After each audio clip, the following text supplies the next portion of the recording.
My progress was really good over the last 2 weeks. I picked up a virus last week, which has slowed me down a little bit.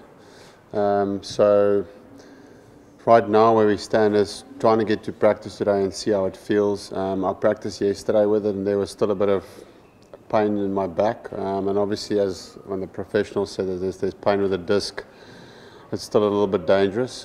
So that's why we're seeing today how it works, and then obviously tomorrow as well. Last week I was 80-20 for playing, probably now closer to 60-40 playing. As I said yesterday, it was still a bit of discomfort, but we're hoping that today will be a little bit better.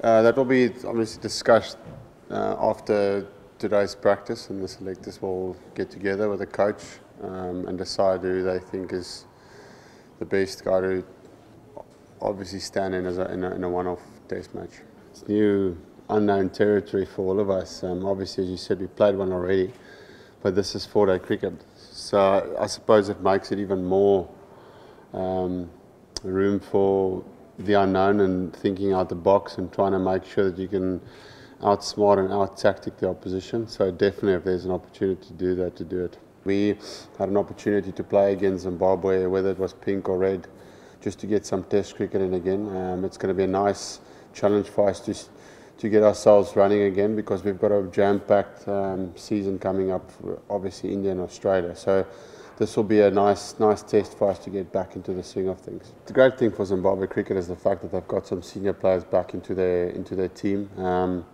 Obviously, Test cricket is now something that is a big thing for them to push forward, and it's great to see smaller countries getting an opportunity to play Test cricket. They've got some really good players, and I think with a pink ball, they would certainly see themselves as a good challenge, because the pink ball does offer a little bit more.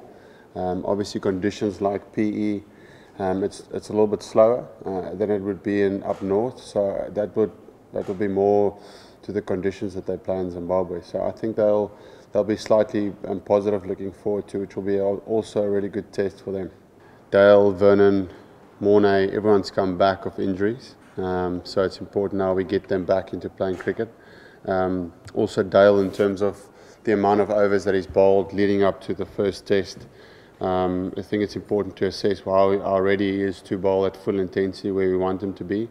And that's a discussion also that will take place after today. As I said, you want a Dale 100% ready to go when he plays. So if we feel that after today he is there, then we'll make the decision. But if we feel he isn't quite where he needs to be from a test match intensity point of view, there's still enough time to get him ready between now and that first test against India as well. It is something that we've spoken about, but you still got to remind yourself that it is a game that is played 70% in a day. The pink ball, historically, it does a bit with the new when it's new.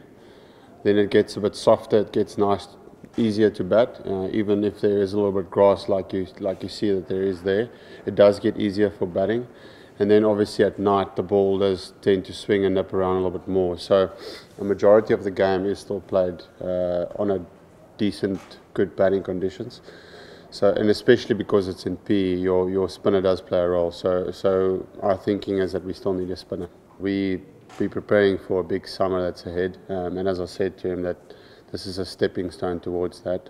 We're already thinking about balance of the team, trying to think of combinations, what would be best suited to beat India. But once again, obviously that is determined also by the fact that whether I'm playing tomorrow or not, that changes the balance of the team.